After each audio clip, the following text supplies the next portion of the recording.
Okay, 1 minute ৰখি লোৱা। প্ৰথমতে 1 মিনিটৰ পটককে কথা এটা কৈ লৈছো। যদি তোমালোকে বুকিখন লোৱা তেতিয়াহ'লে স্কিপ কৰা। অকে, স্কিপ কৰা। ত' তোমালোকে যদি এপিএছচি ফাৰ্ষ্ট ছেমিষ্টাৰ এছএ গোটেই 51খন PDF আজিলৈকে যদি লোৱা নাই, এছএ 51খন এছএ তেতিয়াহ'লে লৈ ল'বা। অনলি 45 ৰুপিজ হয়। এইটো হোৱাটছআপত তোমালোকে কল কৰি দিবা বা হোৱাটছআপত অলৰেডি মেছেজ কৰি দিবা আৰু 45 ৰুপিজ এটা দি দিবা। তোমালোকৰ 51খন এছএ অকল ইম্পৰ্টেণ্ট এছএ কেইখন দিয়া হ'ব। অকে, এই বুকখন দি দিয়া হ'ব। তোমালোকৰ বহুতে লৈছা, চ' স্কিপ কৰা যোনে যোনে লৈছা। আৰু ফৰেষ্ট্ৰি বহুতে লৈছে, তোমালোকে বুটানী অপচনেল পেপাৰো লৈছে। চবতে 1500 ওপৰত MCQ কুৱেশ্যন আছে। এনভাইৰনমেন্ট ল'লে, এগ্ৰিকালচাৰো লৈছে চবে, তোমালোকৰ জুলজি ল'লে আৰু হৰ্টিকালচাৰো আছে, হৰ্টিকালচাৰো হৈ আছে। অকে, চবে লৈছা তোমালোকে, দেৰি নকৰো।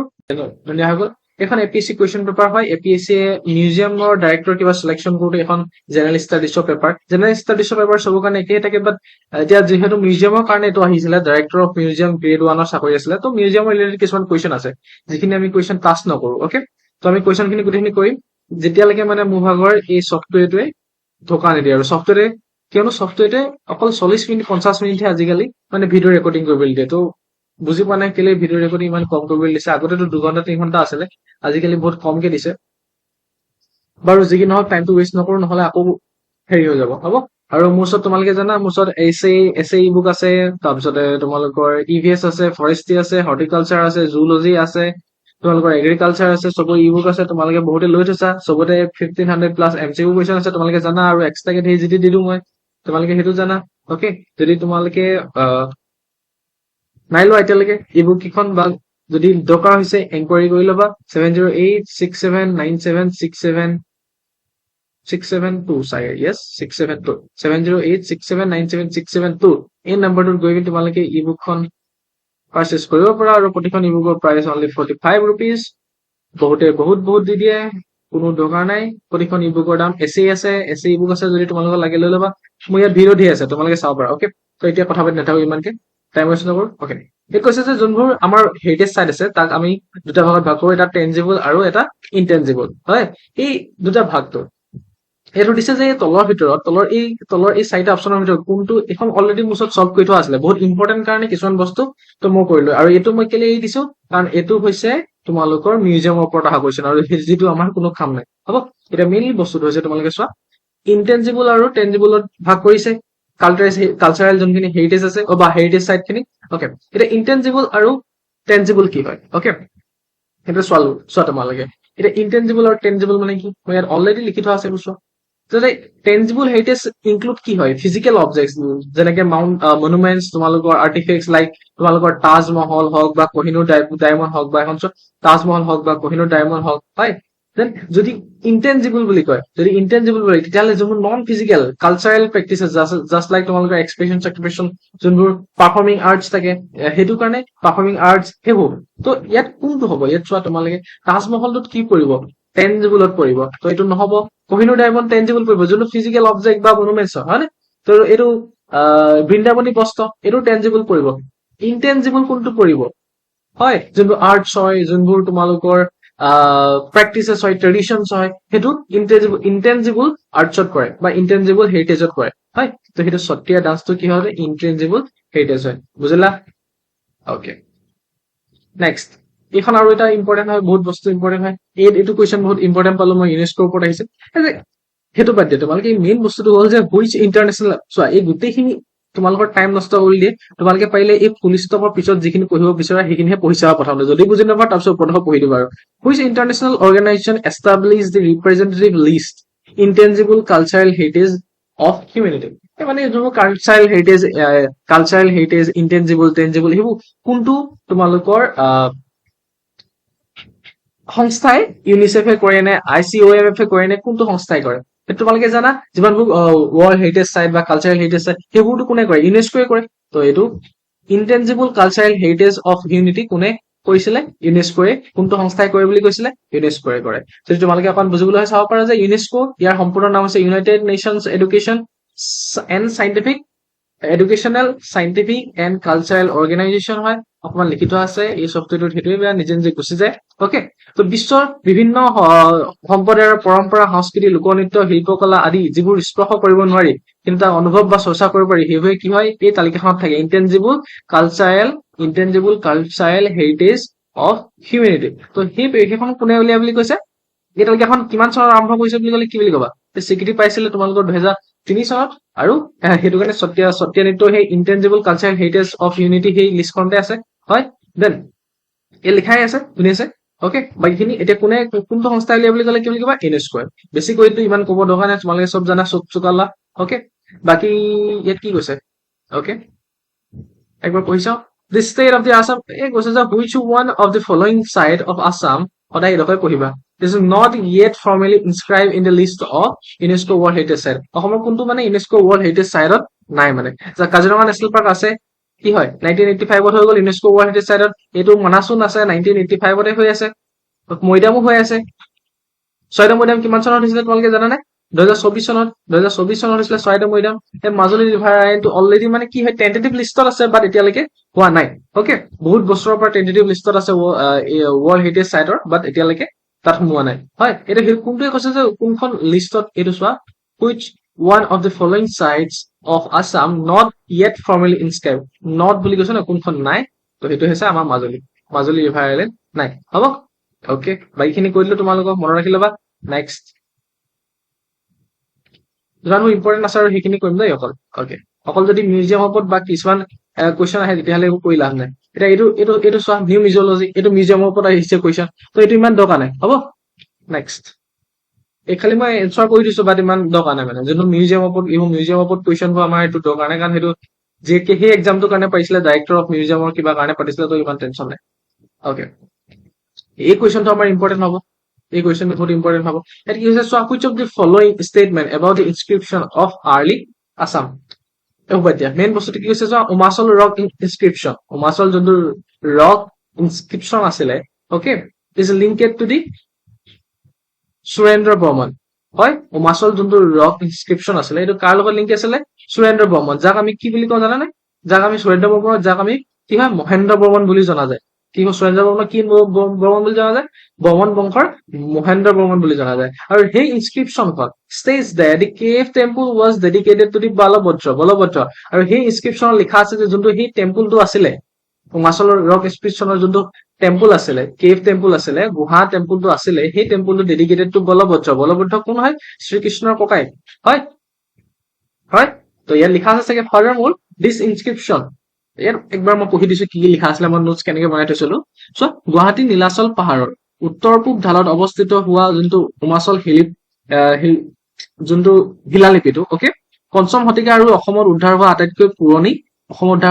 পুৰণি ঐতিহাসিক প্ৰমাণবোৰৰ ভিতৰত অন্যতম হয় এই শিলালিপিটো বৰ্মন বংশৰ ৰজা যোনটো মহাৰাজা ধীৰাজ শ্ৰী সুৰেন্দ্ৰ বৰ্মন যাক আমি কি বুলি জনা যায় মহেন্দ্ৰ বৰ্মন বুলি জনা যায় তাৰ শাসনকালৰ বুলি কৈছে এই উমাচল ৰক ইনস্ক্ৰিপশ্যনটো আৰু ফাৰ্ডাৰমোৰ আৰু কি লিখা আছে চোৱা ওৱান ছেকেণ্ড প্ৰব্লেমটো এইটোৱে হয় এইটো জুম কৰি থাকিলে বৰ বেয়া হয় okay furthermore the inscription records was construction of a cave temple specially dedicated to Lord Balabhadra Balabhadra কাৰ ককাই আছিলে তোমালোকৰ শ্ৰীকৃষ্ণ হয় এই যোনটো টেম্পল সেইটো আছিলে বলভদ্ৰৰ ওপৰত ডেডিকেট কৰিছিল আৰু হ'ব ইমানকে বুজাই নাথাকো তোমালোকে বুজি পালা বেছিকে বুজাই থাকিলে টাইমটো নষ্ট হ'ব অ'কে নেক্সট কৈছে যে আমি ছটা নহয় না তিনিটা মান বুজাইছোৱে হ'ব তো বলভদ্ৰৰ ওপৰত আছিলে তো দুইটাই শুদ্ধ হৈছে তো both 1 and 2 is right next consider the following statement of Umananda temple in the Guwahati was constructed during the medieval period আচ্ছা যোনটো তোমালোকৰ উমানন্দ টেম্পল কোনটো যুগত বনোৱা হৈছিল তোমালোকে কোৱাচোন আহোম যুগত বনোৱা হৈছিল আহোম যুগটো কি বুলি কোৱা হয় মিডিয়েভেল পিৰিয়ড বুলি কোৱা হয় মিডিয়েভেল হিষ্ট্ৰীত আমি আহোম যুগটো কোৱা হয় তো সেইটো কাৰণে মিডিয়েভেলে কোনে বনাইছিলে ৰুদ্ৰসিংহ নেকি নহয় কোনে বনাইছিলে ৰুদ্ৰসিংহৰ পিতৃ আছিলে কোন ৰুদ্ৰসিংহৰ পিতৃয়ে বনাইছিলে ৰুদ্ৰসিংহৰ পিতৃ আছিলে গদাধৰ সিংহ আৰু সেই গদাধৰ সিংহই কি বনাইছিলে এই লিখা আছে অকমান মই ৰবা মই নোটছ বনাই থৈছো অলৰেডি 1 সেকেন্ড এই ভিডিঅ'টো যে এই গুৱাহাটীৰ উমানন্দ মন্দিৰটো 1900 কিমান চনত 94 চনত ইয়েছ নিৰ্মাণ কৰিছিল আৰু এই মন্দিৰটো আহোম স্বৰ্গদেউ ৰুদ্ৰসিংহৰ দিনত নহয় বৰঞ্চ তেওঁৰ পিতৃ স্বৰ্গদেউ গদাধৰ সিংহৰ দিনতহে বৰফুকন গাৰ্ড সন্ধি কৰি তত্ত্বাৱধানত এইটো নিৰ্মাণ কৰা হৈছিল হ'ব এইটো বাদ দিয়া কাৰ দিনত নিৰ্মাণ কৰা হৈছিলে বুলি ক'লে কি বুলি ক'বা স্বৰ্গদেউ গদাধৰ সিংহ হয় তো আহোম ৰুলাৰ ৰুদ্ৰসিংহৰ দিনত আছিলে জানো নহয় তো অপশ্যন কি হ'ব only 1 is correct only a এইটো হ'ব নেক্সট এইটো আকৌ মিউজিয়ামৰ ওপৰত কুৱেশ্যন আহিলে একবাৰ পঢ়ি আছো আৰু the national museum the new Delhi was formally inaugurated on মানে যোনটো তোমালোকৰ নেশ্যনেল মিউজিয়াম আছে নিউ দিল্লীত সেইটো ইনগ্ৰেট কেতিয়া কৰিছিলে সেইটো ইনগ্ৰেট কৰিছিলে 1939 চনৰ 15 আগষ্টত হয় 1939 চনৰ 15 আগষ্টত তোমালোকৰ সেইটো জৱাহৰলাল নেহৰুৱে স্থাপন কৰিছিলে হয় আৰু যোনটো এতিয়া মানে কি hele যোনটো জনপথ আহিলে ভৱনটোলৈ ট্ৰান্সফাৰ কৰি দিলে আৰু হ'ব ইয়াত লিখা আছে তোমালোকে চাই ল'বা তো মেইন বস্তুটো হৈছে আমাৰ কি হয় কিমান চনত কৰিছিলে 1939 চনৰ আগষ্ট মাহত কৰিছিলে 15 আগষ্টত 1949 চনৰ 15 আগষ্টত এই নতুন দিল্লীত এই যোনটো নেশ্যনেল মিউজিয়ামটো আমাৰ স্থাপন কৰিছিলে কুৱেশ্যন নাহে হয় এইটো আছে তোমালোকে একবাৰ চাই ল'বা বাট এইবোৰ কুৱেশ্যন নাহে মিউজিয়ামৰ কুৱেশ্যন আমাক দৰকাৰ নাই এতিয়া আৰু মেইন কুৱেশ্যন দিব আচ্ছা তো ইন্দিৰা গান্ধী ৰাষ্ট্ৰীয় মানৱ সংগ্ৰহালয় ইজ লোকেটেড ইন যদি তোমালোকক সোধে বোলে ইন্দিৰা গান্ধী ৰাষ্ট্ৰীয় মানৱ সংগ্ৰহালয় ক'ত আছে ইন্দিৰা গান্ধী যোনটো ৰাষ্ট্ৰীয় মানৱ সংগ্ৰহালয় ক'ত আছে তাৰ বিষয়ে যদি পঢ়িবলৈ মন আছে পঢ়ি ল'বা অকমান কোৱালিটিটো হাই কৰি ল'বা বাট এতিয়া মেইন বস্তুটো ক'ত আছে বুলি ক'লে কি বুলি ক'বা তোমালোকে ভোপালত আছে ইন্দিৰা গান্ধী যোনটো মানৱ ইন্দিৰা গান্ধী ৰাষ্ট্ৰীয় মানৱ সংগ্ৰহালয় ক'ত আছে বুলি ক'লে কি বলো ভোপালত আছে next Indian National Trust for Arts and Cultural Heritage was founded যদি তোমালোকক সোধে বোলে ইণ্ডিয়া যোনটো আমি ডাইৰেক্ট আমি চমকে লিখো INTACH Indian National Trust for Art and Cultural Heritage এইটো কিমান চনত ফাউণ্ডেড হৈছে বুলি ক'লে কি বুলি ক'বা আৰু ক'ত ফাউণ্ড হৈছিলে বুলি ক'লে কি বুলি ক'বা 27 জানুৱাৰী তোমালোকৰ 1984 হয় যদি তোমালোকে এক্সপ্লেনেশ্যন লাগে অকমান পঢ়ি যাবা হ'ব ওকে দেৰি নকৰো কাৰণ 40 মিনিটৰ কথা আছে নেক্সট যিবোৰ ইম্পৰ্টেণ্ট আৰু এইখিনি মিউজিয়ামৰ ওপৰত কুৱেশ্যন আহিলে আকৌ আহিলে নেক্সট মিউজিয়ামৰ ওপৰত কুৱেশ্যন থকাখিনি নকৰো আমি ওকে এইটো কুৱেশ্যন চইলৰ ওপৰত আহিছে এইটো চইলৰ ওপৰত ফৰেষ্টত আহি যাব পাৰে একবাৰ চাই লওঁ কনচিডাৰ দি ফলোইং ষ্টেটমেণ্ট আৰু কাৰেক্ট খিনি চাবলৈ কৈছে দেই ওকে এতিয়া all India soil and land uses survey all India soil and land use survey attempt the classification of Indian soil in 1956 okay যোনটো অল ইণ্ডিয়া সাৰ্ভে আছিলে all India soil and land use survey আছিলে সেইটো কি কৰিছিলে classification of Indian soil কৰিছিলে Indian সইলৰ ক্লাছিফিকেশ্যনটো কৰিছিলে যোনটো all India soil আৰু লেণ্ড সাৰ্ভে হৈছিলে তাত কি কৰিছিলে 1956 ত কি কৰিছিলে ক্লাছিফিকেশ্যন অফ ইণ্ডিয়ান সইল কৰিছিলে বেছড অন দি তোমালোকৰ ৰিজনেল বা বেছড অন দি তোমালোকৰ লেণ্ড ইউজ কেপাবিলিটি বা ৰিজনেল কেৰেক্টাৰিষ্টিকৰ ওপৰত হয় তো ইয়াত লিখা আছে বাট মেইন বস্তুটো কি হ'ল দি Indian council of agriculture research publish the first map of soil in India 1963 হয় তো কি কৈছে যোনটো আমাৰ ইণ্ডিয়ান কাউন্সিল অফ এগ্ৰিকালচাৰ ৰিচাৰ্চে কি কৰিছিলে পাব্লিছ কৰিছিলে প্ৰথমখন সইলৰ মেপ অফ ইণ্ডিয়াৰ সইল মেপখন হয় তো সেইখন কিমান চনত 1963 কৰিছিলে এইটো হয় তেতিয়াহ'লে both option 1 and 2 হয় মানে যোনটো তোমালোকৰ এতিয়া দুইটা কি বুজাম আৰু দুইটা তোমালোকে বুজি পাইছে অসমীয়াত কৈ দিব লাগিব নেকি মানে কৈছে যে যোনটো অল ইণ্ডিয়া সইল আৰু লেণ্ড সাৰ্ভে হৈছিলে সেইটোৱে কি কৰিছিলে কিমান চনত হৈছিলে all India soil and land survey 1956 ত এটা কৰিছিলে ক্লাছিফিকেশ্যন অফ ইণ্ডিয়ান সইলৰ ক্লাছিফিকেশ্যন কৰিছিলে আৰু নেক্সটটো যোনখন প্ৰথম আমাৰ ইণ্ডিয়ান মেপ ইণ্ডিয়াৰ সইলৰ মেপখন প্ৰথম কেতিয়া উলিয়াইছিলে Indian council of agriculture research publish কৰিছিলে কিমান চনত 1963 হয় দুইটা অপচন কাৰেক্ট ইয়াত লিখা আছে যদি তোমালোকে অকমান পঢ়িবলৈ বিচৰা নহলে মই পঢ়ি দিম নেকি চোৱা the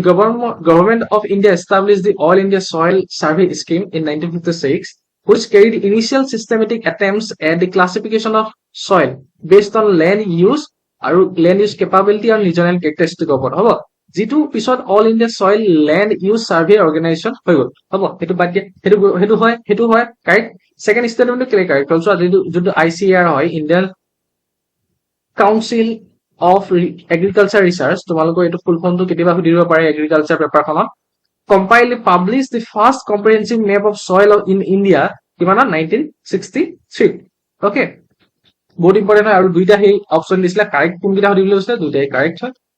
তো আমি ইমান মাথা মাৰি নাথাকো কাৰেক্ট হয় যেতিয়া হয় আৰু নেক্সট এইটো আকৌ মিউজিয়ামৰ ওপৰত আহিলে যিটো আমি কুৱেশ্যন নকৰো ওকে 19 সুধিছে চোৱা in which of the first okay ইয়াত সুধিছে যে যোনটো আমাৰ in which of the following archaeological site of Assam যোনটো আৰ্কিঅলজিকেল সাইট অফ আছাম কোনটো elegant stone sculpture of river goddess Ganga and Yamuna form. মানে stone sculpture of river goddess Ganga আৰু Yamunar stone sculpture মোৰ অকণ মানে ফুটাই নাই আজি কি হৈছে নাজানো অলপ আগতো মই পঢ়িয়ে আছিলো মানে মই ভণ্টিক পঢ়াই আছিলো অলপ আগত কি হয় যোনটো ৰিভাৰ গডেছ গংগা আৰু যমুনাৰ হয় ষ্টন স্কাল্পচাৰ হা কি হ'ল পটককে ষ্টন স্কাল্পচাৰ্ছ য়েছ ষ্টন স্কাল্পচাৰ্ছ খিনি পোৱা যায় অসমৰ কোনটো আৰ্কিঅলজিকেল চাইটত হয় কোনটো আৰ্কিঅলজিকেল চাইটত ক'ত আছে প্ৰথমতে সেই আৰ্কিঅলজিকেল চাইটটো আছে তেজপুৰত হয় তেজপুৰত আছে চোৱা ইয়াত লিখাই আছে সেইটো আৰ্কিঅলজিকেল চাইটটোৰ নাম কি হয় দ পৰ্বতীয়া ঠিক আছে এই অব্দুল মানাকৰ মানুহে ভিডিঅ' এটা দিছিলে যে বহুত বেয়া কণ্ডিশ্যনত আছে বুলি ৰিলত তোমালোকে পাইছা চাগে দি দ পৰ্বতীয়া অৰ দি দা পৰ্বতীয়া আৰ্কিঅলজিকেল চাইট লোকেটেড ক'ত আছে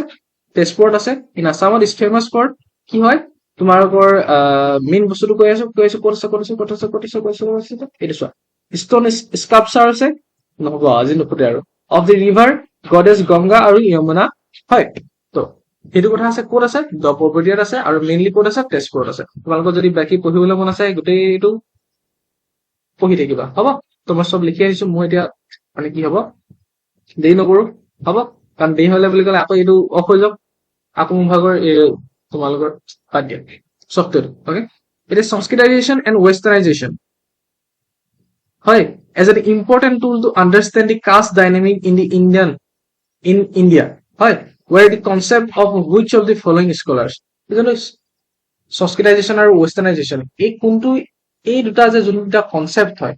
সংস্কৃতাইজেশ্যন এণ্ড ৱেষ্টাৰ্ণাইজেশ্যন এই কনচেপ্ট দুটা কোনটো স্কুলৰ পৰা লোৱা হৈছিলে NK Bose GS তাৰপিছতে MN শ্ৰীনিবাস অ'কে এতিয়া এইটো আমি লৈছিলো MN শ্ৰীনিবাসৰ পৰা তোমালোকে যদি পঢ়িবলৈ বিচৰা অকমান জুম কৰি দিছো তোমালোকে পঢ়ি ল'বা এইখিনি একদম উজু হয় ইজি ইংলিছত লিখা আছে পঢ়িব পাৰিবা okay next the great tradition and little tradition as concept to the concept কি হৈছে আজি মই একো পঢ়িব পৰা নাই যে 25 নম্বৰটো বহুত ইম্পৰ্টেণ্ট হয় চোৱা এতিয়া 25 নম্বৰটো কি আছে লক্ষ্ণৌ পেক 1905 চনতে হৈছিলে হয় নে নহয় নাই হোৱা 1905 চনত লক্ষ্ণৌ পেক হৈছিলে নেকি নাই হোৱা দেন সুৰত স্প্লিট কিমান চনত হৈছিলে 1907 চনত হয়নে এই সুৰত স্প্লিট মানে কি হৈছিলে তোমালোকে জানানে সুৰত স্প্লিট কংগ্ৰেছৰ যোনবোৰ নৰমপন্থী আৰু চৰমপন্থী দলত বিভক্ত হৈছিলে দুটা ভাগত সেইটো কাৰণে সুৰত স্প্লিট 1907 চনত হৈছিলে বুলি কোৱা হয় পাৰ্টিশ্যন অফ বেংগল 1909 চনত নহয় 1905 চনতে হয় কাৰ্জনৰ দ্বাৰা কৰা হৈছিলে লৰ্ড কাৰ্জনৰ দ্বাৰা তো শুদ্ধটো কোনটো সুৰত স্প্লিটটো শুদ্ধ লক্ষ্ণৌ পেক কিমান চনত হৈছিলে তোমালোকে কমেণ্ট বক্সত ক'বা ইয়াত দিছে যে which ancient city is known for its fine urban planning grid pattern গম পালো হৰপ্পা আটাইকে যদি ফাইন গ্ৰিড পেটাৰ্ণ বুলি কয় যোনো 90 ডিগ্ৰীত পটা থাকে দেন তোমালোকৰ আটাইকে মানে কি হয় যোনবোৰ তোমালোকৰ ড্ৰেনেজ সিস্টেম আছিলে সেইবোৰ মানে ভূগৰ্ভস্থ যোনবোৰ নৰ্দমা আছিলে সেইবোৰ ঢাকনি থকা বুলি কয় ঢাকনি থকা নৰ্দমা আছিলে আৰু প্ৰাইভেট তোমালোকৰ কি আছিলে ঘৰুৱা মানে যোনবোৰ বৰ্জনা আছিলে সেইবোৰ পেলাই বৰ্জনা যোনবোৰ পানী আছিলে সেইবোৰ শোধন ব্যৱস্থা আছিলে সেইটো ক'ত আছিলে আটাইকে সেইটো ক'ত আছিলে তোমালোকে জানানে কোনটো সাইডত আছিলে হৰপ্পাত আছিলে হয় কোৱেশ্চন আহিব পাৰে বহুত ইম্পৰ্টেণ্ট হয় এবাৰ এপিএছটো আহিছে তাৰ কোৱেশ্চন আচ্ছা এই Varman dynasty who was the king চোৱা এই দফা পঢ়িলেই হৈ গ'ল এক দফা পঢ়িলে হৈ যাব চোৱা which king was the founder of the Varman dynasty of the কামৰূপৰ বৰ্মন ডাইনেষ্টি ফাউণ্ডাৰ কোন আছিলে একদম সৰু ল'ৰা এটা পাৰিব কোন আছিলে পুষ্য বৰ্মন কিমান চনত 350 হয় 350 বৰ্মন বংশ প্ৰতিষ্ঠা কৰিছিলে ৰাজধানী ক'ত আছিলে প্ৰাগজ্যোতিষপুৰ বৰ্তমান গুৱাহাটী আৰু এই বংশ আটাইতকৈ বিখ্যাত ভাস্কৰ বৰ্মন আছিলে আৰু তেওঁৰ ভাস্কৰ বৰ্মনৰ সমসাময়িক কোন আছিলে হৰ্ষবৰ্ধন হয় নেক্সট শংখবেগক পঠিয়াইছিলে আৰু কোন আহিছিলে হিউৱেন চাং আহিছিলে মনত আছে নহয় সবৰে অকণমান মনত থাকিব লাগে ইমান উজু নাহে বাৰু অ'কে তো এইটো কুৱেশ্যনো একবাৰ চাই লওক কিনো কথা আছে নাই in the battle of Mahabharata which king of the Pragjyotispur is described the fighting heroic চোৱা ইয়াতে কৈছে যে কোনজন ৰজাই কৌৰৱৰ ফালে মহাভাৰতত যুদ্ধ কৰিছিলে আৰু যোনে সুপ্ৰতিকা নামৰ এই এলিফেণ্টটো ৰাইড কৰিছিলে এলিফেণ্টটো উঠি যুদ্ধ কৰিছিলে তোমালোকে জানা ভগদত্তই যিহেতু আমাৰ যুদ্ধধনলৈ বিয়া দিছিলে তো যুদ্ধধনৰ ফালে সেইটো কাৰণে কাজিয়া লাগিবই লাগিব ফাইট কৰিব লাগিব তোমালোকৰ কাৰ বিৰুদ্ধে পঞ্চ পাণ্ডৱৰ বিৰুদ্ধে হয় তো ভগদত্ত আছিলে আৰু তেওঁৰ হাতীটোৰ নাম আছিলে সুপ্ৰতিকা তো সেইটোৱে সুধিছে যে কোনজন The history of Assam as a separate administrative entity related to the modern development ইমানকে পঢ়িলে মন নাই যোৱাৰ okay in which year Assam officially made a separate province chief commissioner province under the British rule অকল এইডোখৰে question আহে আমাৰ এডিআৰিত বা তোমালোকে ক'বলৈ এছএছচিত এই বাকীখিনিহে এপিএছচিত দি দিয়ে পৰীক্ষা টাইমটো নষ্ট কৰিবলৈ তোমালোকৰ ডাইৰেক্ট সুধিলে বোলে কোনটো বছৰত অসমখন চিফ কমিশনাৰ প্ৰভিন্স হৈছিলে চিফ কমিশনাৰ প্ৰভিন্স ডাইৰেক্ট সোধে সেইটো হৈছিলে 1874 চনত হয় চোৱা 1874 চনত অসমক বেংগল প্ৰেচিডেন্সিৰ পৰা পৃথক কৰি দিছিলে আৰু বেংগল প্ৰেচিডেন্সিৰ পৰা পৃথক কৰি পিনি চিফ কমিশনাৰ প্ৰভিন্স কৰি দিছিলে মানে মুখ্য আয়ুক্তৰ প্ৰদেশৰ হিচাপে এটা গঠন কৰিছিলে চিফ কমিশনাৰ প্ৰভিন্স কৰিছিলে আৰু কিমান চনত হৈছিলে সেইটোকে সুধিছে সেইটো হৈছে 1874 চনত একো মাথা মাৰি লাভ নাই ইমান দীঘল কৈছো হয় আচ্ছা এইটো সুধিছে যে যোনটো মদন কামদেৱ সেইটো কোনখন জিলাত আছে মদন কামদেৱ কামৰূপ জিলাত আছে দ পৰ্বতীয়া অলপ আগতে কৈ আহিছিলো শোণিতপুৰত আছে তেজপুৰত দেন দেওপাহাৰ ক'ত আছে গোৱালপাৰাত আছে হয় দেন শ্ৰী সূৰ্য পাহাৰ ক'ত আছে নাই দেওপাহাৰ আছিলে গোলাঘাটত য়েছ ৰাইট আৰু শ্ৰী সূৰ্য পাহাৰ ক'ত আছিলে গোৱালপাৰাত হয় হয় তো এইখিনি তোমালোকে মিলাই ল'ব পাৰিবা নহ'লে লিংকটো বনাই লোৱা অ'কে আৰু ইমান দেন আমি যাম তোমালোকক জাষ্ট মই ৰিভিজন কৰাইছো এতিয়া নেক্সটটো which one of the following events was the first prison uprising against the British taxation in Assam 1861 মানে 1861ত ব্ৰিটিছৰ বিৰুদ্ধে কোনটো আন্দোলন হৈছিলে 1861ত কি হৈছিলে ফুলবৰী ধাৱা হৈছিলে কি কাৰণে হৈছিলে তামোল পাণৰ ওপৰত বিটেল নাটৰ ওপৰত যেতিয়া টেক্স লগাইছিলে ব্ৰিটিছে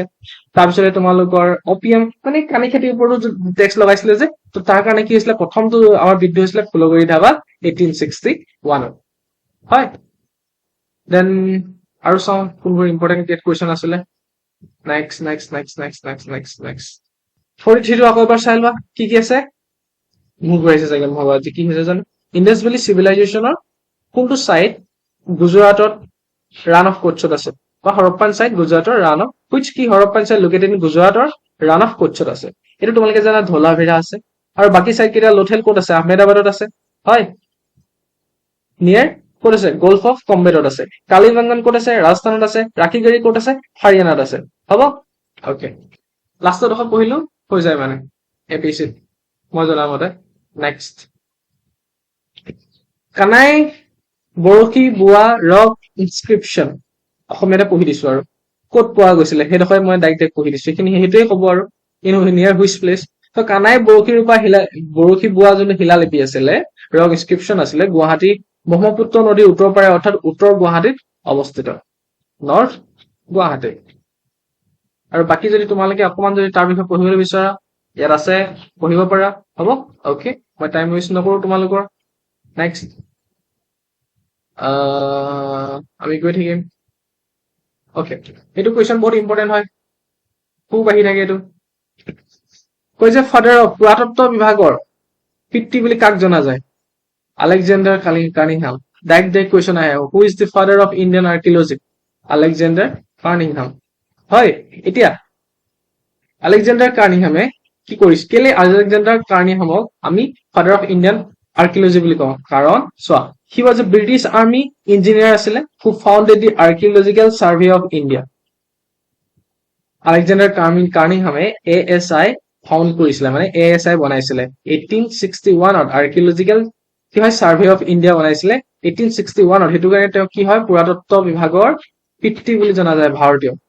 হয় আৰু তেওঁ ফাৰ্ষ্ট ডাইৰেক্টৰ জেনেৰেল হিচাপেও চাৰ্ভ কৰিছিলে এই ASI হয় সেইটো কাৰণে অ'কে নেক্সট আমি আৰু ইম্পৰ্টেণ্ট ছফ্টৱেৰটো বেয়া মোৰ মাথাও বেয়া কৰি দিয়ে সিহঁতি ক'ৰ পালোগে বা কানাই বৰশী বোৱা ক'লো হয় দেন আচ্ছা আহোমেয়াৰ চোৱা oldest surviving amphitheater এছিয়াৰ আটাইতকৈ পুৰণি এম্পিথিয়েটাৰ তোমালোকে জানাই ৰংঘৰ হয় সকলোৱে জানে প্ৰথমতে চোৱা ৰুদ্ৰসিংহই বেম্বো ষ্ট্ৰাকচাৰটো বনাইছিলে দেন লেটাৰ কনষ্ট্ৰাক্টেড এ পাৰ্মানেন্ট ব্ৰিক মানে কি হিল ভেলি কোনে বনাইছিলে আহোম কিং স্বৰ্গদেউ প্ৰমত্ত সিংহই কিমান চনত 1944 পৰা 1744 পৰা ওকে 1744 পৰা 1746 বনাই দিছিলে কোনে স্বৰ্গদেউ প্ৰমত্ত সিংহই আৰু প্ৰথম কোনে বনাইছিলে বেম্বৰৰ দ্বাৰা মানে বাহিৰে তৰি কোনে বনাইছিলে ৰুদ্ৰসিংহই হৈ গ'ল নেক্সট যিবোৰ মানে ইম্পৰ্টেণ্ট হয় মই সেইখিনি কৈ আছো হয় ধুনীয়া অহা চান্স আছে দেন তোমালোকে ওকে এইটো চাব পৰা বাট এইটো এতিয়া নাহে আৰু এতিয়া আহিলে আমাৰ অসমৰ কেইটা আহিব অসমতো যিহেতু আমাৰ জি আই টেগ পাইছে তো এই 2025 চনত মই সেইটো কাৰণে এইটো কৈ দিছো যে 2025 চনত এটা জি আই টেগ পাইছিলে তোমাৰ এইটো ব্লেড হেণ্ড ফক ব্লেড যাক মানে দাও বুলি বা দাহ বুলি জনা যায় এইটো আমাৰ অৰুণাচলে পাইছিলে অৰুণাচল প্ৰদেশত আছিলে হয় এইটো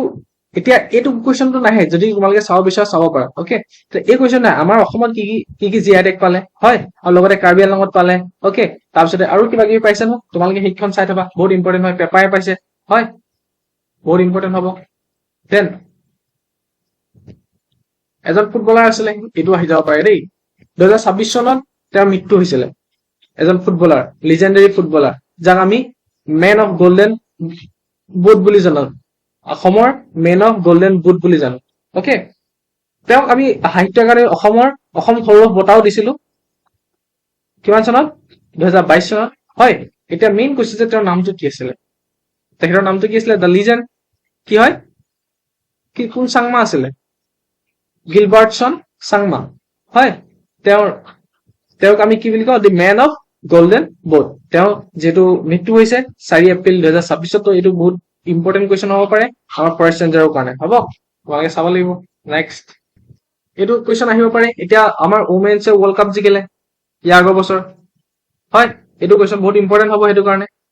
হয় তো এতিয়া এইটো কুৱেশ্যন নহয় এইটো কুৱেশ্যন আছিলে মেন্সৰ T20 ৱৰ্ল্ড কাপ হ'ব তোমালোকে সেই ওমেন্সৰ চাবা দেই বহুত ইম্পৰ্টেণ্ট হ'ব ওমেন্সৰ ওকে এতিয়া মেন্সৰ T20 ৱৰ্ল্ড কাপ কৈছে যে ফেব্ৰুৱাৰী মাৰ্চত হৈছিল 2026 কোনে কোনে কৰিছিলে হোষ্ট কৰিছিলে বা কো হোষ্ট কোনে কৰিছিলে মানে কো হোষ্ট কেলে হ'ল তোমালোকে চোৱা ইণ্ডিয়া হোষ্ট কৰিছিলে একদম T20 ৱৰ্ল্ড কাপটো বাট কো হোষ্ট কেলে কৰিব লগা হৈছিলে শ্ৰীলংকাই কো হোষ্ট কৰিছিলে কাৰণ পাকিস্তান আমাৰ ইণ্ডিয়ালৈ আহিব নোৱাৰে কিবা কিবি হৈ থাকে ন তো পাকিস্তান আমাৰ ইণ্ডিয়ালৈ আহিব নোৱাৰে যেনেকে আমি ইণ্ডিয়াও আমাৰ যোৱা নাছিলে যেতিয়া তোমালোকৰ চেম্পিয়নছ ট্ৰফি হৈছিলে আমি ইণ্ডিয়াও যোৱা নাছিলো তো তেনেকুৱাকে কো হোষ্ট পাতিব লগা হৈছিলে যাতে কাৰণ ICC পাতিবই লাগিব হয় তো সেইটো কাৰণে কি কৰিলে তোমালোকৰ শ্ৰীলংকা কো হোষ্ট কৰি দিলে হ'ব নেক্সট এটা ৱেলফেয়াৰ স্কিম আছিলে ডাইৰেক্ট গম পাইছে আৰু strengthening the role of women managing the house সেইটো কি হ'ব তোমালোকৰ নাৰী নিযুত মইনা আঁচনি এইবোৰ নহয় আছিলে কি অৰুণোদয় 3.0 চবেই জানে তো ইমান লাগি নাথাকো এইটো নেক্সট এখন ফ্লাইঅভাৰ সেতু হৈছে যিখন ইনগ্ৰেটেড কৰিছিলে আমাৰ হিমন্ত বিশ্ব শৰ্মাই 2026 মাৰ্চত হয় এখন কোন আছিলে মহাৰাজা পিথু ফ্লাইঅভাৰ যিখন আটাইতকৈ লংগেষ্ট হ'ব বুলি কৈছে হয় নৰ্থ ইষ্ট ইণ্ডিয়াৰ কি হয় লংগেষ্ট ফ্লাইঅভাৰ সেতু হ'ব হয় কিমান হ'ব 4.2 কিলোমিটাৰ হ'ব কিমান হ'ব 4.2 কিলোমিটাৰ ক'ত কৰিছে তোমালোকে নুনমাটিটো দীঘলী পুখুৰী যাব হয় ওকে দেন বেছিকে নকওঁ তোমালোকে যদি পঢ়িবলৈ ইচ্ছা ভিডিঅ'টো ৰখাই পিনি পঢ়ি ল'বা ইমান দীঘল কুৱেশ্যন আৰু এইটো ইম্পৰ্টেণ্ট নহয় বুলি ধৰি লৈছো এতিয়া আৰু যদি ইম্পৰ্টেণ্ট হয় ওকে এই নীতি আয়োগৰ কথা এখন লিখা আছে এইটো বহুত ডাঙৰকে তোমালোকে একবাৰ চাই ল'বা বাট নীতি আয়োগে মানে কি কৰিছিলে চোৱা নীতি আয়োগে এখন তোমালোকৰ ওকে 1 মিনিট ৰখি লোৱা প্ৰথমতে 1 মিনিটৰ পটককে কথা এটা কৈ লৈছো যদি তোমালোকে বুকিখন ল'লা তেতিয়াহ'লে স্কিপ কৰা ওকে স্কিপ কৰা তো তোমালোকে যদি APSC ফৰেষ্ট ৰেঞ্জাৰ এছএ গোটেই 51 খন PDF আজিলৈকে যদি লোৱা নাই এছএ 51 খন এছএ তেতিয়াহ'লে লৈ ল'বা অনলি 45 rupees হয় এইটো হোৱাটছআপত তোমালোকে কল কৰি দিবা বা হোৱাটছআপত অলৰেডি মেছেজ কৰি দিবা আৰু 45 rupees এটা দি দিবা তোমালোকৰ 51 খন এছএ অকল ইম্পৰ্টেণ্ট এছএ খন দিয়া হ'ব ওকে এই বুকখন দি দিয়া হ'ব তোমালোকৰ বহুতে লৈছা সো স্কিপ কৰা যোনে যোনে লৈছা আৰু ফৰেষ্ট্ৰি বহুতে লৈছে তোমালোকৰ বুটানি অপচন পেপাৰো লৈছে চবতে 1500 ওপৰত MCQ কুৱেশ্যন আছে এনভাইৰনমেন্ট ল'লে এগ্ৰিকালচাৰ লৈছে চবে তোমালোকৰ জুলজি ল'লে আৰু হৰ্টিকালচাৰো আছে হৰ্টিকালচাৰো হৈ আছে ওকে চবে লৈছা তোমালোকে দেৰি নকৰো ষ্টাৰ্ট কৰো কুৱেশ্যন পেপাৰখন হ'ব ওকে 1 সেকেন্ড ইন শো কৰিছো জাস্ট প্ৰথমতে আৰু এটা ফাংচন এটা কৰি লৈছো যাতে উপায় নাই ওকে এতিয়া আমি কি কৰিম 58 নম্বৰ কুৱেশ্যনটো কৰিম 58 নম্বৰ কুৱেশ্যনটো কি আছিলে চোৱা তোমালোকে নীতি আয়োগে এখন ভিজন ডকুমেণ্ট উলিয়াইছিলে ভিজন 2035 বুলি আৰু তাত কি আছিলে জানানে তাত কি আছিলে তোমালোকৰ পাব্লিক হেল্থ চাৰ্ভিলেন্স আছিলে ইণ্ডিয়াৰ হয় ইণ্ডিয়াৰ পাব্লিক হেল্থ চাৰ্ভিলেঞ্চৰ কথা লিখা আছিলে দেন চিটিজেন ফ্ৰেণ্ডলি প্ৰাইভেচি তোমালোকৰ পাব্লিক হেল্থ চাৰ্ভিলেঞ্চ চিষ্টেম বনাব বুলি কৈছিলে অকে দেন তোমালোকৰ প্ৰমোট ক্লিননেছ নহয় ক্লিননেছৰ কাৰণে আমাৰ স্বচ্ছ ভাৰত অভিযান আছিলে নীতি আয়োগে ওলোৱা নাছিলে দেন কৈছিলে যে চেণ্টাৰ আৰু ষ্টেটক গোটেইখিনি ডাটা ইম্প্ৰুভ কৰা হ'ব হেল্থৰ ডাটা শ্বেয়াৰিং মেকানিজিমটো হয় তেতিয়া কোনটো শুদ্ধ 1 3 4 1 2 4 1 2 4 অপশ্যন বি টো কাৰেক্ট তো গোটেই যদি ডকুমেণ্টখন পঢ়িবলৈ বিচৰা তাৰ ইম্পৰ্টেণ্ট পইণ্টখিনি ইয়াত লিখা আছে তোমালোকে চাই ল'বা হ'ব অকে ইয়াৰ হৈছে তলত এই চাৰিখন দেশ দিয়া আছে প্ৰেচিডেন্সিয়েল ফৰ্ম অফ গভৰ্ণমেণ্ট বুলি কোন এইকেইখনৰ ভিতৰত কোনখন প্ৰেচিডেন্সিয়েল ফৰ্ম অফ গভৰ্ণমেণ্ট হয় প্ৰেচিডেন্সিয়েল ফৰ্ম অফ গভৰ্ণমেণ্ট মানে কি জানানে য'ত প্ৰেচিডেণ্টেই হেড অফ দ্য ষ্টেট হয় আৰু হেড অফ দ্য গভৰ্ণমেণ্ট হয় য'ত প্ৰেচিডেণ্টেই হেড অফ দ্য ষ্টেট আৰু হেড অফ দ্য গভৰ্ণমেণ্ট হয় এতিয়া এইকেইখনৰ ভিতৰত বাকী যিখিনি লিখা আছে তোমালোকে পঢ়ি ল'বা এইকেইখনৰ ভিতৰত য'ত প্ৰেচিডেণ্টেই হেড অফ দ্য ষ্টেট আৰু হেড অফ দ্য গভৰ্ণমেণ্ট হয় সেই দুখন হৈছে তোমালোকৰ কি হয় ব্ৰাজিল আৰু ইণ্ডোনেছিয়া তো অনলি টু হয় এইকেইখনৰ ভিতৰত অনলি দুখন কি হয় প্ৰেচিডেন্সিয়েল ফৰ্ম অফ গভৰ্ণমেণ্ট আছে আৰু বাকীখনত তোমালোকৰ নহয় কানাডা আৰু জাৰ্মানী নহয় হ'ব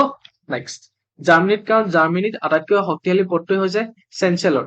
যিটো ভাৰতৰ প্ৰধানমন্ত্ৰী সমকক্ষ হয় তো তাত presidential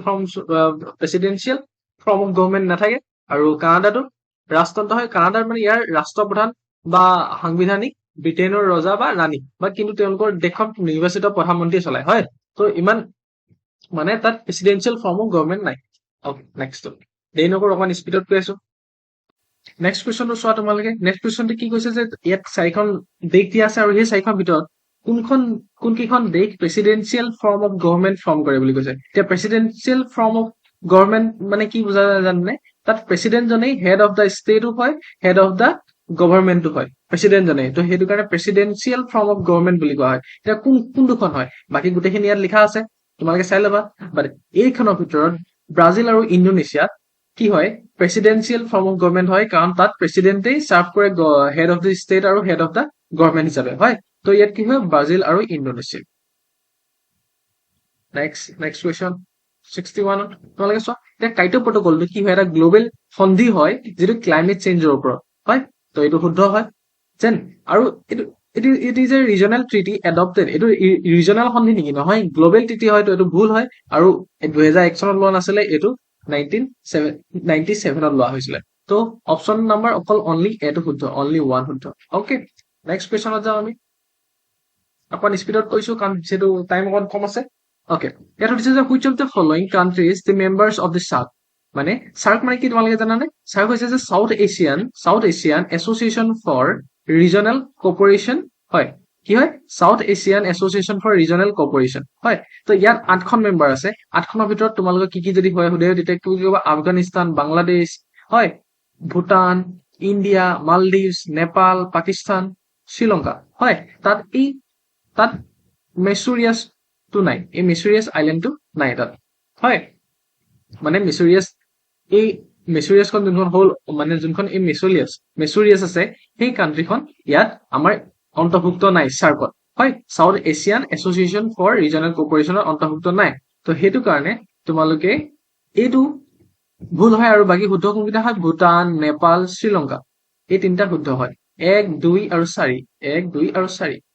option number C is correct next তোমালোকক যদি সোধে বোলে জংগল ৱাইল্ড লাইফ যোনটো জংগল ৱাৰ মানে দি কাউণ্টাৰ ইনচাৰ্জেঞ্চি এণ্ড জংগল ৱাৰফেয়াৰ যোনটো স্কুল আছে সেইখন ক'ত আছে মিজোৰামত আছে হয় মিজোৰাম তোমালোকে বহুতে ফুৰিবলৈ গৈছা আৰু ক'ত আছে তোমালোকে জানাই অলৰেডি হয় দেন এইটো চোৱা মঘাই ওজা এটা লিজেণ্ডাৰী মঘাই ওজা কিহৰ লগত জড়িত অসমৰ ঢোলৰ লগত চবেই জানে okay Bhupen Hazarika was posthumously awarded Bharat Ratna which year Bhupen হাজৰিকাক মৃত্যুৰ পিছত ভাৰত ৰত্ন এৱাৰ্ড দিয়া হৈছিলে কিমান চনত 2019 চনত মজা এইটো এতিয়া চব পাৰিছাচোন তোমালোকে বহুত চোকালা নেক্সট কৈছে যে তোমালোকক কোনকেইজন অৰ্জুন এৱাৰ্ডী হয় ভোগেশ্বৰ বৰুৱা অৰ্জুন ভোগেশ্বৰ বৰুৱা বুলি কোৱা হয় লাভলীনা বৰগোহাঁই পাইছে হিমা দাসে পাইছে জয়ন্ত তালুকদাৰো পাইছে এতিয়া জয়ন্ত তালুকদাৰ কোন হয় তোমালোকে যদি চিনি নোপোৱা তেতিয়াহ'লে অকমান নেটত চাৰ্চ কৰিবলগীয়া হৈ আছে তোমালোকৰ গোটেই কিজনে অৰ্জুন বঁটা লাভ কৰিছিলে জয়ন্ত তালুকদাৰ কি হৈছিলে তোমালোকে জানানে 2006 চনতে পাইছিলে চবতকৈ আগত এই দুজনতকৈ আগত লাভলীনা আৰু হিমা দাসতকৈ আগত তোমালোকে ভাবা তেতিয়াহ'লে 2006 চনত পাইছিলে তেওঁ কিহত কাৰণে পাইছিলে আৰ্চাৰীৰ কাৰণে হ'ব নেক্সট অপাৰেশ্যন সিন্দুৰ কিহৰ কাৰণে লঞ্চ কৰিছিল তোমালোকে জানানে টু এলিমিনেট দি টেৰৰ নাৰ্চাৰীজ যিমানবোৰ টেৰৰ সংস্থা আছিলে বা যিমানবোৰ টেৰৰ কেম্প বহাই থৈছিলে হয় সেইখিনি এলিমিনেট কৰিব কাৰণে মানে সেইখিনি আঁতৰাই দিবৰ কাৰণে বা সেইখিনি জ্বলাই দিবৰ কাৰণে বা ধ্বংস কৰি দিবৰ কাৰণে অপাৰেশ্যন সিন্দুৰটো লঞ্চ কৰিছিলে হ'ব তোমালোকে মনত ৰাখিবা অ'কে ফেৰেংগাদেউ কাৰ কাৰণে বনাইছিলে বিষ্ণুপ্ৰসাদ ৰাভাৰ কাৰণে বনাইছিলে নহয় একচুৱেলি তোমালোকক 18 জনে সুধিছে বিষ্ণুপ্ৰসাদ ৰাভাৰ কাৰণে বনাইছিলে হ'ব এইটো হয় বাট এই ফেৰেংগাদেউ বুকখন আছামিজ লিটাৰেচাৰ হিষ্ট্ৰীৰ কোনে বনাইছিলে অথৰ কোন আছিলে মেদিনী চৌধুৰী কাৰ কাৰণে বনাইছিলে বিষ্ণুপ্ৰসাদ ৰাভাৰ কাৰণে বনাইছিলে বাট কোনে লিখিছিলে মেদিনী চৌধুৰী নেক্সট এইটো আছে সাগ্ৰা মিছাৱা য়েছ মোৰ চাউণ্ডটো ভুল হ'ব পাৰে এইটো কোনটো কমিউনিটিৰ ফেষ্টিভেল হয় তোমালোকে জানা তিৱা মজা পাৰিছা তোমালোকে নেক্সট এতিয়া যদি সোধে বিগ ইকনমি ডাঙৰ ডাঙৰ ইকনমি যোনবোৰ আছে সেইবোৰ তোমালোকৰ কেৰেক্টাৰিষ্টিক কোনখিনি হয় চোৱা সেইবোৰ কি হ'ব টেম্পৰেলি হ'ব যিবোৰ জব আছে সেইবোৰ চব টেম্পৰেলি দিব তাৰপিছত কণ্টেক্সুৱেলি নেচাৰ হ'ব যেনেকে আমাৰ অসমত এতিয়া চব টেম্পৰেলি আৰু কণ্টেক্সুৱেল কৰি পেলালে তো তেনেকুৱা হ'ব অসমতে হওক বা য'তে হওক আৰু ফ্লেক্সি ষ্টাফিং হ'ব মানে সি অকল এটা কামতে নিয়োজিত নহ'ব সি মানে কেইবাটাও কাম একেলগতে কৰিব পৰা হ'ব লাগিব হয় ফ্লেক্সি ষ্টাফিং দেন সেইবোৰ বিগ ইকনমি এটা কেৰেক্টাৰিষ্টিক হয় দেন লেবৰবোৰ কণ্ট্ৰেক্ট হ'ব লেবৰ যোনবোৰ কণ্ট্ৰেক্ট আছে সেইবোৰ শ্বৰ্টাৰ হ'ব আৰু মোৰ স্পেচিফিক টু দি জব হ'ব মানে বহুত শ্বৰ্টাৰ লেবৰ হ'ব আৰু বহুত স্পেচিফিক হ'ব জবটো টাইপ অ'কে গোটেই তিনিটা ক্ষুদ্ৰ হয় আমাৰ ইণ্ডিয়াৰ কথা ভাবিলে তোমালোকে গম পাই যাবা লাহে লাহে গোটেই কাহিনীখিনি okay which actor and actress receive the Dadasaheb Phalke award 2023 আমাৰ মালায়ামৰ এজন এক্টৰে পাইছিলে মোহনলাল হয় পিকচাৰখন তোমালোকে দেখিছা চাগে চাই ল'বা দেৰি নকৰো মই এতিয়া অ'কে নেক্সট তোমালোকক যদি সোধে বোলে Assam gross state value aided মানে কোনটো ছেক্টৰে আটাইতকৈ অসমৰ 2021 চনৰ পৰা 2022 চনৰ আটাইতকৈ বেছি গ্ৰছ ষ্টেট ভেলু এড কৰিছে কোনটো ছেক্টৰে এগ্ৰিকালচাৰে নহয় ইণ্ডাষ্ট্ৰীয়ে নহয় মাইনিঙে নহয় আটাইতকৈ ছাৰ্ভিচ ছেক্টৰ দিছে আৰু ছাৰ্ভিচ ছেক্টৰটো কোনটো ছেক্টৰত পৰে টাৰ্চাৰী ছেক্টৰত পৰে হ'ব নেক্সট তোমালোকক যদি সুধিছে লেড মোহন চন্দ্ৰ বৰ্মন যোনজন মোহন চন্দ্ৰ বৰ্মন কোনটো ভিলেজৰ হয় নলবাৰীত আছে সেই ভিলেজখন আছে সেইখন কাইহাতী ভিলেজ অ'কে মোৰ উচ্চাৰণটো ভুল হ'ব পাৰে কাইহাতী ভিলেজ মোহন চন্দ্ৰ বৰ্মন অ'কে তেওঁ কিহৰ কাৰণে বিখ্যাত আছিলে তেওঁ আছিলে ঢুলীয়া ভাওনা হয় ইয়াত তেওঁৰ বিষয়ে বহুত লিখা আছে তোমালোকে চাই ল'বা হ'ব তোমালোকে যোনখিনি জানা নহ'লে বোৰ পাবা তো তুমি লিখি দিছো তোমালোকে চাই ল'বা নেক্সটটো আছে ইয়াত সুধিছে যে ভূপেন হাজৰিকাৰ অট'বায়োগ্ৰাফিকেল ফিল্মখন কোনখন ফিল্মখন মানে ফিল্ম মানে কি বুলি ক'ম ফিল্ম নকওঁ মুভি হয় চলচ্চিত্ৰ য়েছ চলচ্চিত্ৰখন এৰাবাটৰ সুৰ তাত এটা খুহুতীয়া চৰিত্ৰ কৰিছিলে কোনে কৰিছিলে বিষ্ণুপ্ৰসাদ ৰাভাই কৰিছিলে সেই চৰিত্ৰটোৰ নাম কি আছিলে কুৱেশ্যন সুধিব অ'কে নেক্সট এই দেওধাই আছাম বুৰঞ্জী কোনে লিখিছিলে ডক্টৰ SR সুধিছে যে কোনে লিখিছিলে আৰু কোনটো পেয়াৰ শুদ্ধ হৈছে মানে হুইচ পেয়াৰ ইজ কাৰেক্ট এতিয়া দেওধাই আছাম বুৰঞ্জীখন কোনে লিখিছিলে ডক্টৰ SK ভূঞাই লিখিছিলে এইটো ভুল দেন তুংখুঙীয়া বুৰঞ্জীখন কোনে লিখিছিলে শ্ৰীনাথ বৰবৰুৱা শুদ্ধ হৈছে আছাম বুৰঞ্জী পুথি কোনে লিখিছিলে আছাম বুৰঞ্জী পুথিখন লিখিছিলে যে কাশীনাথ এইখন চোৱা ইয়াত লিখা আছে আছাম বুৰঞ্জী পুথিখন was written by Kashinath Tamuli Phukan এইটো ভুল হয় বেলেগ লিখা আছে আছাম বুৰঞ্জী পুথিখন কোনে লিখিছিলে কাশীনাথ তামুলী ফুকন আৰু কোনোবাই নেক্সট আছাম পদ্য বুৰঞ্জী হয় কোনে লিখিছিলে ধীতিৰাম হাজৰিকা এণ্ড বিশ্বেশ্বৰ বিদ্যাধীপ য়েছ মই দেখা নাই একচুৱেলি ক'বলৈ গ'লে ৰবা মই জুম কৰি চাওঁ ওৱান ছেকেণ্ড জুম কৰিব পৰা নাই য়েছ তোমালোকে দেখিছা চাগে পঢ়ি ল'বা অ'কে তো ইয়াত কোনকেইটা তোমালোকে চোৱা এতিয়া কোন দুটা পেয়াৰ শুদ্ধ হৈছে অকল তুংখুঙীয়া এইটো শুদ্ধ হৈছে এণ্ড দেন এইটো ভুল হৈছে অতনু বৰগোহাঁই নহয় অকল অনলি টুটো শুদ্ধ হৈছে অনলি টু যোনখন এতিয়া আকৌ মই কৈছো দেওধাই আছাম বুৰঞ্জী কোনে লিখিছিলে SK ভূঞাই লিখিছিলে তুংখুঙীয়া বুৰঞ্জী কোনে লিখিছিলে শ্ৰীনাথ বৰবৰুৱাই লিখিছিলে আছাম বুৰঞ্জী পুথি কোনে লিখিছিলে আছাম বুৰঞ্জী পুথি লিখিছিলে কাশীনাথ তামুলী ফুকনে। দেন আছাম পদ্য বুৰঞ্জী কোনে লিখিছিলে? ধীতিৰাম হাজৰিকা আৰু বিশ্বেশ্বৰ বিদ্যাধীপ য়েছ লিখিছিলে। নেক্সট তেওঁ লিখিছিলে। অকে, তো মোৰ উচ্চাৰণটো মোৰ ভুল হয়, মই কাৰণ অকণমান বেয়াহে উচ্চাৰণত। অকে, নেক্সট ভিডিঅ'টো চাইছে যেতিয়া মোক গম পাইছা মোৰ অকণ উচ্চাৰণখিনি অকণ খেলি মেলি হয়। নেক্সট বুজি পোৱাটো মেইন, উচ্চাৰণৰ লগত ইমান কথা নাই। অকে, 2024 চনত সাহিত্য একাডেমী পাইছিলে আছামিজ লেংগুৱেজত। কিহৰ কাৰণে? লিটাৰেচিৰ কাৰণে। তেওঁ এজন বিখ্যাত পয়ট্ৰি লিখে, পয়ট্ৰি আছিলে, বা তেওঁ কোন আছিলে সেইটো সুধিছে। তেওঁ কোন আছিলে? সমীৰ তান্ত্ৰিক। মানে কি হয়, পৰীক্ষা নথাই একদম মেইন ৱৰ্ড কেইটা চাবা, তেতিয়া ডাইৰেক্ট গম পাই যাব, গোটেইখিনি পঢ়িলে তুমি নোৱাৰিবা। হয়, আৰু সমীৰ তান্ত্ৰিক কিহৰ কাৰণে পাইছিলে, কি কি কাৰণে পাইছিলে লিখা আছে, তোমালোকে চাই ল'বা, আৰু বাকী কেইজনৰ কথাও লিখা আছে। নেক্সট, তো অনলি ফ'ৰ এইটো। নেক্সট, আকৌ এইটো কুৱেশ্যন এটা সুধিছে চোৱা, এইটো কুৱেশ্যন বহুত ইম্পৰ্টেণ্ট হয়, এইটো এডিএত আহিব পাৰে। Which Oscar winning Hollywood actress? কোনজনী অস্কাৰ উইনিং হলিউড এক্ট্ৰেছ? আমাৰ ডিব্ৰুগড় চাবুৱাত জন্ম হৈছিলে, ডিব্ৰুগড় চাবুৱাত টি ষ্টেটত জন্ম হৈছিলে, সেই যে ব্ৰিটিছ যুগৰে, তাৰপিছত গুচি গ'লগৈ তাই। তেতিয়া আমাৰ চাবুৱাতে জন্ম হৈছিলে, হলিউডৰ এক্ট্ৰেছ হয় তেওঁ, কিন্তু আমাৰ চাবুৱাত জন্ম হৈছিলে। চোৱা তোমালোকে, চাবুৱাৰ ক'ত? ডিব্ৰুগড়ৰ ডিষ্ট্ৰিক্টৰ, 1940 চনত তেওঁ তাৰপিছত আকৌ গুচি গ'লগৈ, কাৰণ যেতিয়া আমাৰ দেশ স্বাধীন হ'ল লৈ গুচি গ'লগৈ। তো মেইন ছোৱালীজনীৰ নাম কি আছিলে? ছোৱালীজনীৰ নাম জুলি ক্ৰিষ্টিয়া। হয়, তোমালোকে চাই ল'বা তেওঁৰ বিষয়ে অকণমান। Okay. As per the Economic Survey of Assam 2025 to 2026, what is the total area under rice cultivation in India? গোটেই টোটেল এৰিয়াৰ ভিতৰত আমি কিমান হেক্টৰ ৰাইচ কাল্টিভেশ্যন কৰো বুলি কৈছে। মানে ইমানকে ইংলিছ থাকে ন, এইবোৰ পঢ়িবলৈ মন নাযায়। মানে লাইক চিম্পলকে কিমান ৰাইচ কাল্টিভেশ্যন কৰে, কিমান ৰাইচ কাল্টিভেশ্যন কৰে বুলি ক'লে কি বুলি ক'বা? প্ৰায় 22 লাখ হেক্টৰ হয়, প্ৰায় 22 লাখ হেক্টৰ হয়। অকে, ইয়াত লিখা আছে ডিটেইলছত, পাৰিবা? অকে, কুৱেশ্যন এইটো আহিব পাৰে, এইটো প্ৰথমতে কৰি লওঁ। এইটো সুধিছে যে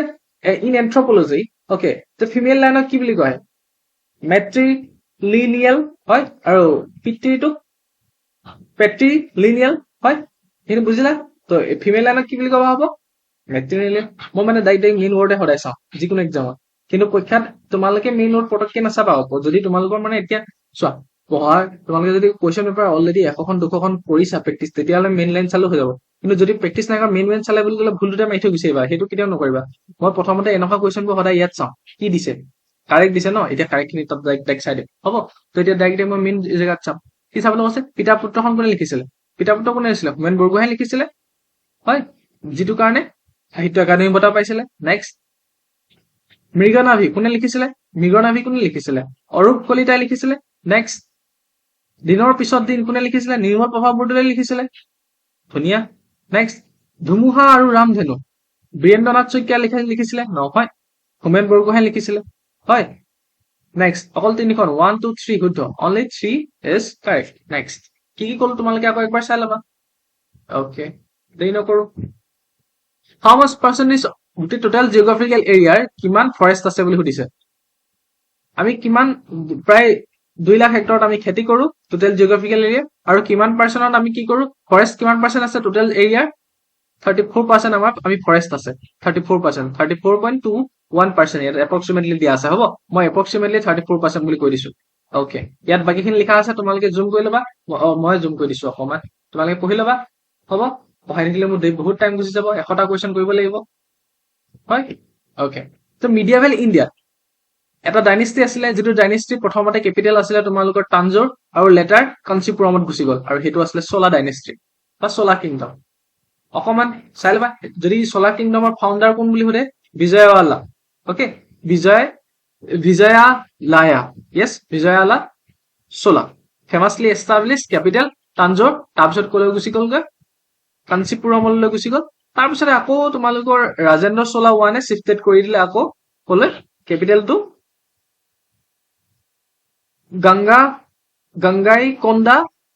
চোলাপুৰম, গংগাইকোণ্ডা চোলাপুৰমলৈ ট্ৰান্সফাৰ কৰি দিছিলে, হ'ব? Okay, next. অকে, ইয়াত সুধিছে যে কোনটো আছামৰ স্পেচিফিক ষ্টেটমেন্ট শুদ্ধ হয় নে ভুল হয়, কোনটো শুদ্ধ হয় বা কোনটো ভুল হয়। এতিয়া মেইন বস্তু শুদ্ধটো সুধিছে আমাক। Okay, Assam is the second largest producer of cotton in India, ভুল নে শুদ্ধ?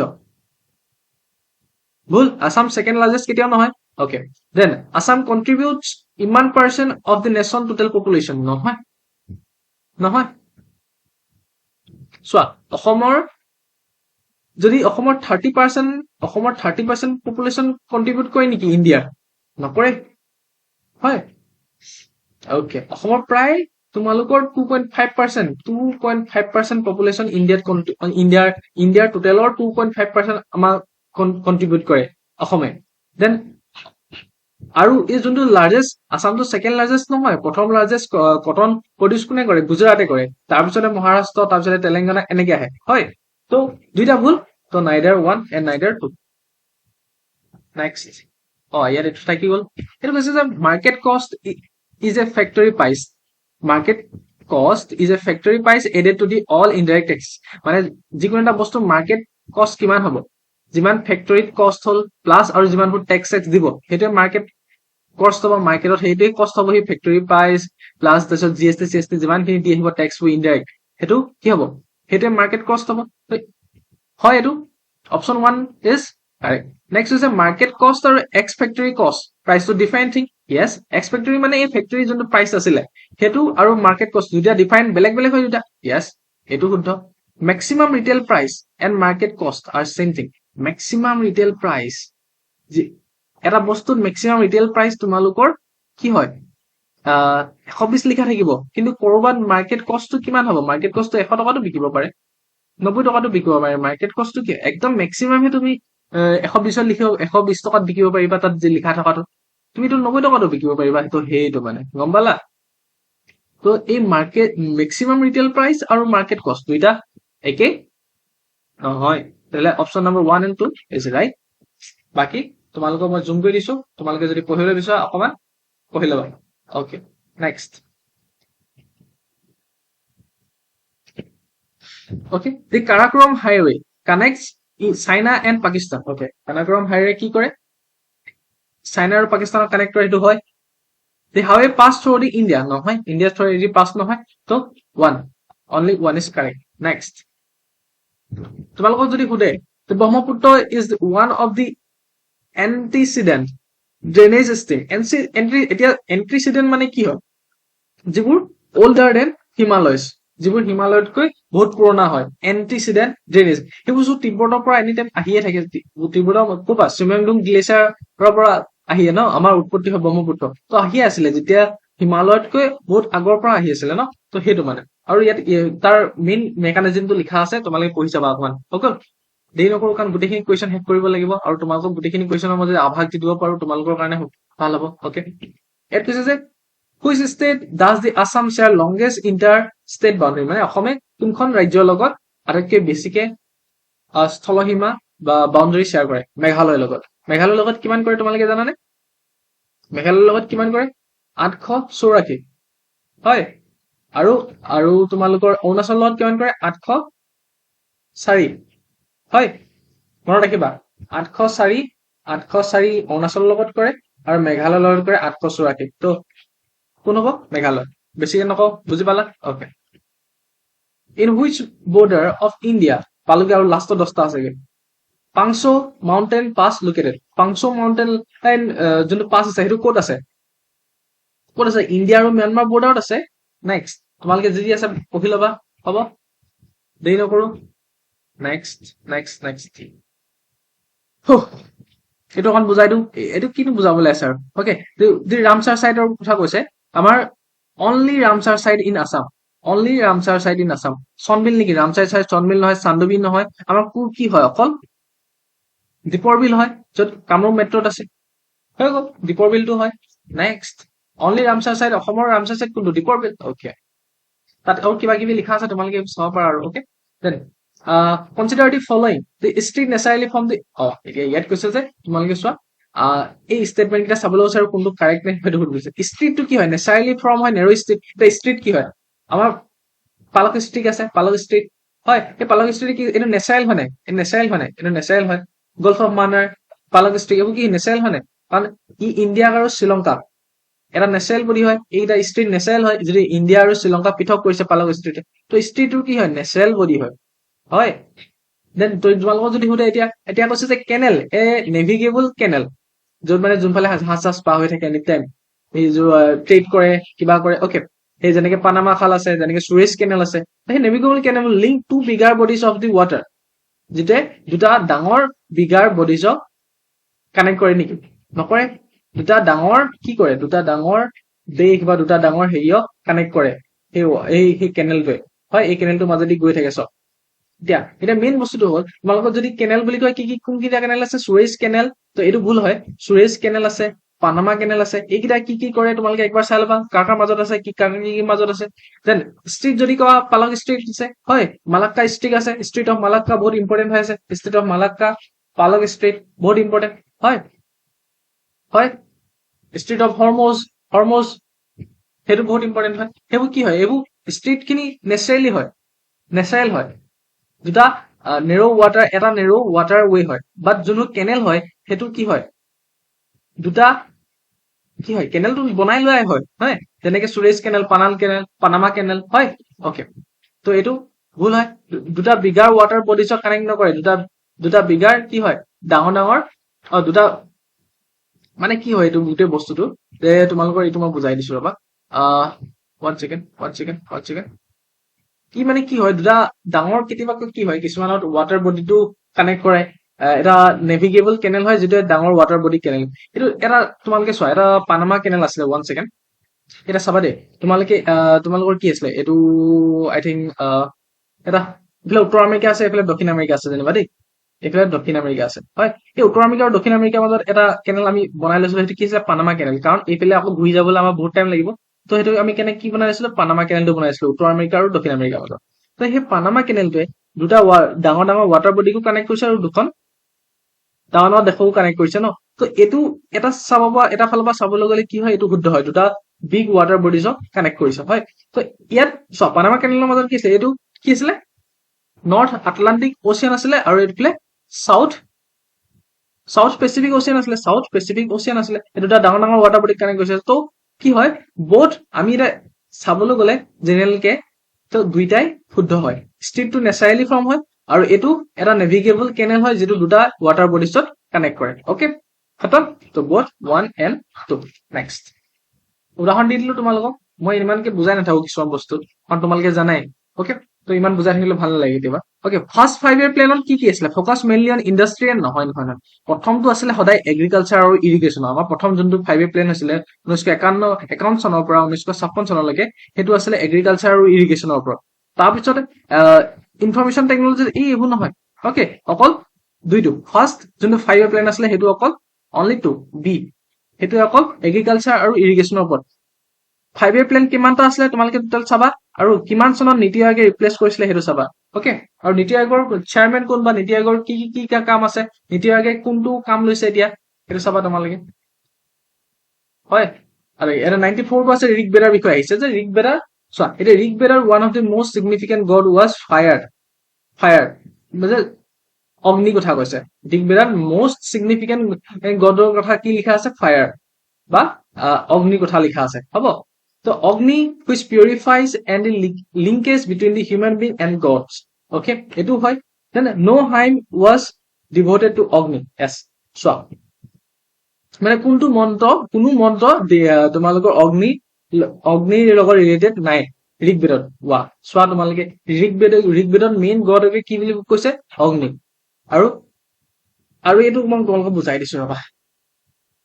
মানে চোৱা, ঋক বেদত দেৱতা আৰু দেৱী মণ্ডলীৰ ভিতৰত অগ্নি অত্যন্ত বা গুৰুত্বপূৰ্ণ দেৱতা আছিলে। অগ্নি তেওঁ মানে বহুত ওপৰত ৰাখিছিলে, আৰু তেওঁ কি কৈছে? ঐশ্বৰিক দূত। এইটোৱে কৈছে যে ঐশ্বৰিক দূত হয় বিটুইন দি, চোৱা, ঐশ্বৰিক দূত মধ্যস্থকাৰী হিচাপে কাম কৰিছিল, যিয়ে জুইৰ জৰিয়তে মানুহৰ যজ্ঞৰ আহুতিসমূহ দেৱতাসকলৰ ওচৰলৈ কঢ়িয়াই আনিছিলে, হয়। তো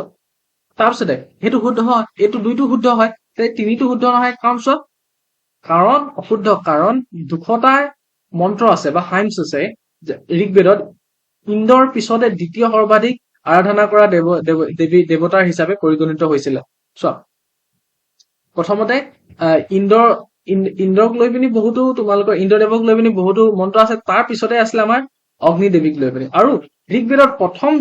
যোনটো হাইমছ আছিলে, সেইটো কিহৰ মানে সেইটো ষ্টাৰ্টেই হৈছে তোমালোকৰ অগ্নিদেৱীক লৈ পিনে তো সেইটো কাৰণে তো এই নো হাইমছ ৱাজ ডিভটেড টু অগ্নিটো এইটো ভুল আছে হয় তো 1 আৰু 3 অনলি 1 and 2 অনলি 1 and 2 আছে নে নাই নো হাইমছ এটা অগ্নি পিউৰিফাইডছ এইটো Rigveda one of the most significant god was fire এইটোতো হয় ঠিকই আছিল এইটো purified okay no Himes ডিভটেড two অগ্নি কৈছো যে আচ্ছা ইনকাৰেক্টে সুধিছে আমাক ইনকাৰেক্টে সুধিছে ইয়েছ ইনকাৰেক্ট কোনটো হ'ব তো এইকেইটাটো শুদ্ধই হয় ইনকাৰেক্ট কোনটো হ'ল এইটোহে হ'ল হিমছ অগ্নি লৈ পিনে একো মন্ত্ৰ নাই বুলি ক'লে তো এইটো 2 নম্বৰটো ভুল আৰু 3 নম্বৰটো ভুল হয় তো এইটো নেক্সট আজি 50টা ওপৰত কুৱেশ্যন কৰিছো আমি প্ৰায় 50টা ওপৰত অকল ওপৰতে আমি কেইটামান কুৱেশ্যন এৰি থৈ আহিলো 10টা মান হয় ওকে আমাক এতিয়া হৈছে যে Rigveda period of the chief clan was known as আচ্ছা মানে বুজাই দিছো চোৱা ভাব লাগিছে আৰু ওকে মানে এই ঋগবেদীয় সমাজত যোনটো মৌলিক সামাজিক আৰু এই গোটটো আছিল পৰিয়াল এটা মৌলিক সামাজিক ৰবা এক ছেকেণ্ড অকমান নাও কৰিছো এই ঋগবেদীয় সমাজত মৌলিক সামাজিক গোটটো আছিল এই মৌলিক সামাজিক যোনটো গ্ৰুপটো আছিলে এইটো পৰিয়াল বুলি কৈছিল বা কুল আৰু কেইবাটাও পৰিয়াল লগ লাগি গাঁও গঠন হৈছিলে আৰু কেইবাখনো গাঁও মিলি পিনে এটা ফৈদ হৈছিলে বা বিষ হৈছিলে আৰু এই ফৈদ বা বিষৰ মুৰব্বীজনক বৃহস্পতি বুলি কৈছিলে আৰু সেইটোৱে সুধিছে ঋগবেদ পিৰিয়ডৰ চিফ অফ দি ক্লিন মানে কেইবাটা ফৈদৰ মুৰব্বীজনক কি বুলি কোৱা হয় বৃহস্পতি খতম মই অসমীয়াত বুজাই দিছো ইংৰাজীত তোমালোকে চাই ল'বা অকে নেক্সট ইয়াত ইংৰাজীত আছে তোমালোকে চাব পাৰিবা অকে নেক্সট অকে মই তলৰ পাই চাম হু কম্পাইল দি বুৰঞ্জী বিবেক ৰত্ন এ canonical on political, cultural and religious history of Assam মানে কোনে বুৰঞ্জী বিবেক ৰত্নখন লিখিছিলে য'ত canonical, political তাৰপিছতে তোমালোকৰ কালচাৰেল ৰিলিজিয়াছ হিষ্ট্ৰী অফ আছামৰ বিষয়ে লিখা আছে এখন লিখিছিলে মৰিৰাম দেৱানে 1938 চনত কম্পাইল কৰিছিলে য'ত তোমালোকৰ অসমৰ ৰাজনৈতিক প্ৰশাসনিক ধাৰ্মিক আৰু সাংস্কৃতিক ইতিহাসৰ এটা আৰু আহোম যুগ আৰু ব্ৰিটিছৰ তাৰপিছতে সেইবোৰ কথা মানে অকমান লিখা আছিলে ওকে কোনে মৰিৰাম দেৱানে তোমালোকে অকমান পঢ়ি চাবা বুৰঞ্জী বিবেক ৰত্ন কিমান চনত 1838 কোনে লিখিছিলে মনিৰাম দেৱানে সংকলন কৰিছিলে আৰু কি কথা আছে তাত আহোম যুগ আৰু ব্ৰিটিছ যুগৰ প্ৰাৰম্ভিক প্ৰৱৰ্তকালীন কথাখিনি লিখা আছে দেন তোমালোকৰ ৰাজনৈতিক প্ৰশাসনিক ধৰ্মীয় আৰু সাংস্কৃতিক ইতিহাসৰ বিষয়ে অকমান খতিয়ান দাঙি ধৰিছে তাত হ'ব next Assam contribute approximately what আচ্ছা percentage of crude oil as per the records of okay মানে অসমে কিমান পাৰ্চেন্টেজ ক্ৰুড অইল কন্ট্ৰিবিউট কৰে 2023 চনৰ আৰু 24 চনৰ ডাটা অনুসৰি কিমান পাৰ্চেন্টেজ ক্ৰুড অইল দিয়ে অসমে তো অসমে প্ৰায় 13% পৰা 15% ক্ৰুড অইল আমাৰ ডমেষ্টিক প্ৰডাকশ্যন হয় আৰু আমি সিমান দিব পাৰো হয়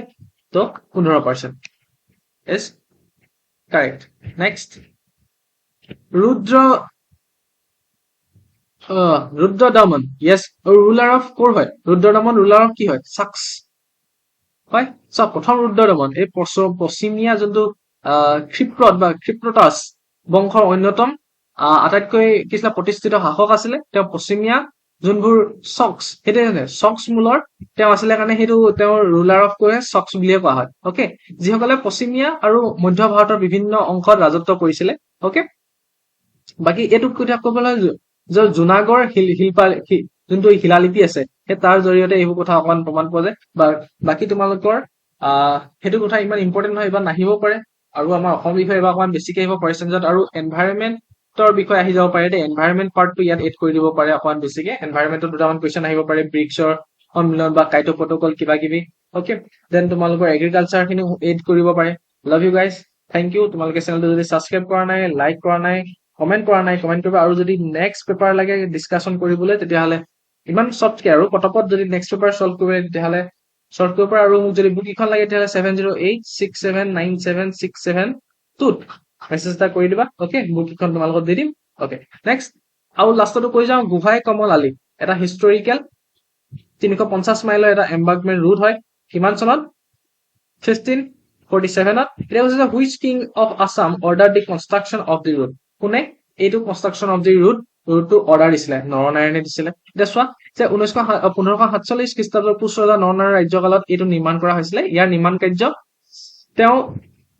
মানে তেওঁৰ ভাতৃ গোহাঁই কমল সেইটো কাৰণে গোহাঁই কমল আলি বুলি কোৱা হয়। গোহাঁই কমলৰ তত্বাৱধানত হৈছিলে। অকে, মূলতঃ আহোম ৰাজ্যৰ বিৰুদ্ধে সামৰিক অভিযানৰ সময়ত কোচ সৈন্যই এই খৰকটীয়া যাতায়াতৰ বাবে এই পথটো বনাইছিলে। হ'ব 100% কাৰেক্ট। অকে, নেক্সট আকৌ যদি কুৱেশ্যন পেপাৰ এনেকুৱা ডিছকাশ্যন কৰিব লাগে APSC ফৰেষ্ট ৰেঞ্জাৰৰ কাৰণে তেতিয়াহ'লে চেনেলটো ছাবস্ক্ৰাইব, লাইক, কমেণ্ট কৰিবা আৰু কমেণ্টত নেক্সট বুলি দি দিবা।